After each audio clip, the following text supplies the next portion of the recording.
Brand ಬೆಂಗಳೂರಿನ ಕನಸಿಗೆ ಚ್ಯುತಿ ತರುವಂತಹ ಅನೇಕ ಘಟನೆಗಳು ಬೆಂಗಳೂರಿನ ನಾನಾ ಭಾಗದಲ್ಲಿ ಆಗ್ತಾ ಇದೆ. ಈಗ ಇಂದಿರಾನಗರದ ಸರದಿ.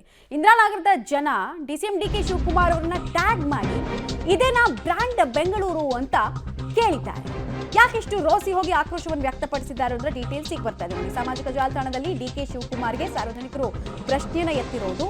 ಇಂದಿರಾನಗರದ 12ನೇ ಮುಖ್ಯ ರಸ್ತೆಯಲ್ಲಿ ಡ್ರೈನೇಜ್ನ ನೀರು ಹರಿತಾ ಇದೆ. ರೆಸ್ಟೋರೆಂಟ್ಗಳಿಂದ ಈ ಸಮಸ್ಯೆ ಆಗಿದೆ ಅನ್ನೋದನ್ನ ಅಲ್ಲಿನ ಜನ ಹೇಳ್ತಾ ಇದ್ದಾರೆ. ನಿನ್ನೆಯಿಂದ ಬಿಬಿಎಂಪಿ ಈ ಸಮಸ್ಯೆಯನ್ನ ಬಗೆಹರಿಸುವಂತಹ ಗೋಜಿಗೆ ಹೋಗಿಲ್ಲ. ಸೊ ಇನ್ಕನ್ವೀನಿಯನ್ಸ್ ನಮಗಾಗ್ತಾ ಇದೆ. ನೀವು ನೋಡಿದ್ರೆ ಬ್ರ್ಯಾಂಡ್ ಬೆಂಗಳೂರು, ವಿಶ್ವಮಟ್ಟದಲ್ಲಿ ಬೆಂಗಳೂರನ್ನ ನಾವು ಕೊಂಡೊಯ್ತೀವಿ ಅಂತ ಹೇಳ್ತಾ ಇದ್ದೀರಾ. ಕನಿಷ್ಠ ಪಕ್ಷ ಡ್ರೈನೇಜ್ ನೀರನ್ನ ಸರಾಗವಾಗಿ ಆ ವೇಸ್ಟೇಜ್ ಅನ್ನ ಕರೆಕ್ಟಾಗಿ ವಿಲೇವಾರಿ ಮಾಡೋದಕ್ಕೂ ಆಗಲಿಲ್ಲ ಅಂದ್ರೆ ಇನ್ಯಾವ ಪುರುಷಾರ್ಥಕ್ಕೆ ಬ್ರ್ಯಾಂಡ್ ಬೆಂಗಳೂರು ಅಂತ ಹೇಳ್ಕೊಂಡು ಓಡಾಡ್ತೀರಿ ಅನ್ನೋದು ಇಲ್ಲಿನ ಜನರ ಪ್ರಶ್ನೆ ಆಗ್ತಾ ಇದೆ. ಒಂದಷ್ಟು ವಿಡಿಯೋಗಳು ಕೂಡ ಈಗ ವೈರಲ್ ಆಗ್ತಾ ಇದೆ. ಡ್ರೈನೇಜ್ ನೀರು ಸಂಪೊಳಗೆಲ್ಲ ಹೋಗ್ತಾ ಇದೆ. ರೆಸ್ಟೋರೆಂಟ್ಗಳಿಂದೆಲ್ಲ ಈ ಸಮಸ್ಯೆ ಆಗ್ತಾ ಇದೆ. ಕುಡಿಯೋದಕ್ಕೆ ನೀರು ಮಲಿನ ಆಗ್ತಾ ಇದೆ.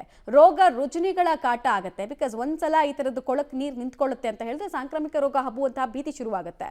ಮತ್ತೆ ಹೈಯೆಸ್ಟ್ ಟ್ಯಾಕ್ಸ್ ಪೇಯರ್ಗಳು ಇರುವಂತಹ ಏರಿಯಾಗಳಲ್ಲಿ ಇಂದಿರಾನಗರ ಕೂಡ ಒಂದು. ಬಟ್ ಇಂದಿರಾನಗರದ ಸ್ಥಿತಿ ನೋಡಿ, ಪಾಶ್ ಕಾರ್ಗಳು ಮನೆ ಮುಂದೆ ಇದ್ರೂ ಕೂಡ ಡ್ರೈನೇಜ್ ನೀರಿನ ಕಾಟ ಅವ್ರಿಗೆ ತಪ್ತಾ ಇಲ್ಲ.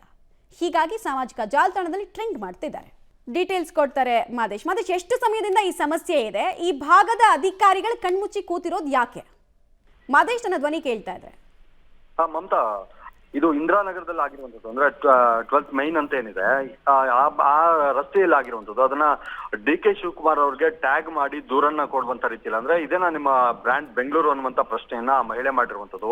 ಯಾಕಂದ್ರೆ ಸಿವೇಜ್ ವಾಟರ್ ಏನಿದೆ, ಅದು ರೆಸ್ಟೋರೆಂಟ್ ಗಳಿಂದ ಬರುವಂತ ಸಿವೇಜ್ ವಾಟರ್ ನೇರವಾಗಿ ರಸ್ತೆಗೆ ಮಾತ್ರ ಅಲ್ಲ, ಮನೆಯ ಕಾಂಪೌಂಡ್ ಒಳಗೂ ಕೂಡ ಬಂದಿದೆ. ಜೊತೆಗೆ ಏನ್ ಟ್ಯಾಂಕ್ ಇದೆ, ನೀರಿನ ಟ್ಯಾಂಕ್, ಆ ಟ್ಯಾಂಕ್ ನಲ್ಲೂ ಕೂಡ ಈ ಸಿವೇಜ್ ವಾಟರ್ ಹೋಗ್ತಿದೆ. ಇಷ್ಟರ ಮಟ್ಟಿಗೆ ಅವ್ಯವಸ್ಥೆ ಇದೆ. ನಾವು ನಿನ್ನೆಯಿಂದಲೂ ಕೂಡ, ಅಂದ್ರೆ ನಿನ್ನೆ ಭಾನುವಾರ ಬೆಳಗ್ಗೆಯಿಂದಲೂ ಕೂಡ ಈ ಸಮಸ್ಯೆ ಇದೆ ಅನ್ನುವಂತ ನಿಟ್ಟಿನಲ್ಲಿ ನಾವು ಕಂಪ್ಲೇಂಟ್ ಅನ್ನ ಕೊಡ್ತಾ ಇದೀವಿ. ಬಿಬಿಎಂಪಿಯ ಜೆಸಿ ಅವ್ರಿಗಾಗಿರ್ಬೋದು, ಮುಖ್ಯ ಆಯುಕ್ತರ ಗಮನಕ್ಕೂ ಕೂಡ ತರುವಂತ ಪ್ರಯತ್ನವನ್ನು ಮಾಡಿದೀವಿ. ಆದ್ರೆ ಯಾರು ಕೂಡ ರೆಸ್ಪಾಂಡ್ ಮಾಡಿಲ್ಲ ಅಧಿಕಾರಿಗಳು ಅನ್ನುವಂತ ಆಕ್ರೋಶವನ್ನು ಅವರು ವ್ಯಕ್ತಪಡಿಸ್ತಾ ಇರುವಂತದ್ದು. ಇದನ್ನ ನಿಮ್ಮ ಬ್ರ್ಯಾಂಡ್ ಬೆಂಗಳೂರು ಅನ್ನುವಂತ ಪ್ರಶ್ನೆಯನ್ನ ಅವರು ಮಾಡಿದ್ದಾರೆ. ಡಿ ಕೆ ಶಿವಕುಮಾರ್ ಅವರನ್ನು ಕೂಡ ಟ್ಯಾಗ್ ಮಾಡಿ ಈ ತರದ ಸಮಸ್ಯೆಯನ್ನ ಸಾಲ್ವ್ ಮಾಡಕ್ ಆಗಿಲ್ಲ ಅಂದ್ರೆ ಯಾವ ತರದ ಅಂದ್ರೆ ವ್ಯವಸ್ಥೆ ಇದು ಅನ್ನೋ ತರದ ಪ್ರಶ್ನೆಯನ್ನು ಮಾಡಿರುವಂತದ್ದು. ಹಾಗೆ ಈ ಬಿಬಿಎಂಪಿಯ ಮುಖ್ಯ ಆಯುಕ್ತ ಆಗಿರ್ಬೋದು, ಹಾಗೆ ಜೆಸಿ ಆಗಿರ್ಬೋದು, ಅವರು ಕೂಡ ಸ್ಪಂದಿಸಿಲ್ಲ ಅನ್ನುವಂತ ಆರೋಪವನ್ನ ಸಾಮಾಜಿಕ ಜಾಲತಾಣದಲ್ಲಿ ಮಾಡಿರುವಂತದ್ದು. ಜೊತೆಗೆ ಡಿ ಕೆ ಶಿವಕುಮಾರ್ ಅವರಿಗೆ ಟ್ಯಾಗ್ ಮಾಡಿ ಡಿಸಿಎಂ ಅವರಿಗೆ ಈ ತರದೊಂದು ಸಮಸ್ಯೆ ಆಗಿದೆ ನನಗೆ ಅನ್ನುವಂತ ನಿಟ್ಟಿನಲ್ಲಿ ಅವ್ರ ಗಮನಕ್ಕೆ ತರುವಂತ ಪ್ರಯತ್ನವನ್ನು ಅವ್ರು ಮಾಡಿದ್ದಾರೆ. ಮಮತಾ, ಧನ್ಯವಾದ ಮಾದೇಶ್. ತಮ್ಮೆಲ್ಲ ಮಾಹಿತಿಗಾಗಿ. ಸದ್ಯಕ್ಕೆ ಸಮಸ್ಯೆ ಆಗಿದೆ ಅಂತ ಅವ್ರು ಕೇಳ್ತಾ ಇದ್ದಾರೆ. ಸಾಲ್ವ್ ಮಾಡಬೇಕಾದವ್ರು ಮಾತ್ರ ಕಣ್ಮುಚ್ಚಿ ಕೂತಿದ್ದಾರೆ. ನಿನ್ನೆ ಸಂಡೇ ಪಾಪ ಅವರು ರಜೆದಲ್ಲಿರ್ತಾರೆ. ತುಂಬ ಜನ ವೆಕೇಷನ್ಗಳಿಗೆ ಹೋಗಿರ್ತಾರೆ. ಡಿಸೆಂಬರ್ ತಿಂಗಳು ಬೇರೆ. ಹೀಗಾಗಿ ಅವರೆಲ್ಲ ಬಂದು ಕೆಲಸಕ್ಕೆ ಬಂದು ಹಾಜರಾಗಿ ಅವ್ರ ಬಾಡಿ ಆಕ್ಟಿವೇಟ್ ಆಗಕ್ಕೆ ಸ್ವಲ್ಪ ಸಮಯ ಬೇಕಾಗತ್ತೆ. ನಾವು ಜನಸಾಮಾನ್ಯರು ಅರ್ಥ ಮಾಡ್ಕೊಳ್ಬೇಕು ಅದನ್ನು.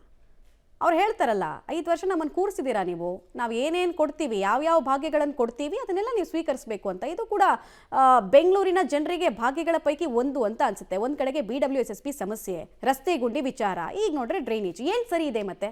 ಸರಿ ಇರೋ ಪಟ್ಟಿನಾದರೂ ಕೊಡಬೇಕಲ್ವಾ? ಇದು ಸರಿ ಇದೆ, ಈ ವ್ಯವಸ್ಥೆಯನ್ನು ನಾವು ಕೊಟ್ಟಿದ್ದೀವಿ ಅಂತ ಹೇಳಿ ನೋಡೋಣ.